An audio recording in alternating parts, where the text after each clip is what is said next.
एका गावात दोन मित्र राहत होते। त्यांचे नाव राम आणि श्याम। एके दिवशी ते फिरण्यासाठी शेजारच्या जंगलात दुपारी बाहेर पडले। जंगलात जाताना त्यांनी एकमेकांना वचन दिले की संकटात एकमेकांचे रक्षण करायचे। ते जंगलाच्या मध्यभागी पोहोचतात अचानक एक अस्वल धावत त्यांच्याकडे येत असताना दिसले। राम स्वतःचा जीव वाचवण्यासाठी पटकन शेजारच्या झाडावर चढतो, पण श्यामला झाडावर चढता येत नाही। श्याम घाबरून जातो, त्याला काही सुचत नाही। तो जमिनीवर झोपतो आणि मेल्याचे नाटक करतो। अस्वल श्यामच्या जवळ येते, ते श्यामला हुंकते। त्यानंतर अस्वल श्यामच्या कानाजवळ जातो।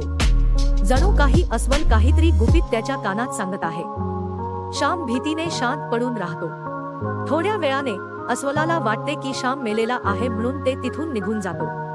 राम घाबरून खाली उतरतो आणि श्यामला विचारतो, अस्वलाने तुला काय सांगितले रे? त्यावर श्याम उत्तर देतो की त्याने मला सल्ला दिला की स्वार्थी मित्रापासून दूर राहा। जे मित्र संकटकाळी साथ देत नाहीत ते खरे मित्र नसतात। त्या मित्राला आपली चूक समजली। तात्पर्य, संकटकाळी जो मदत करतो तो खरा मित्र।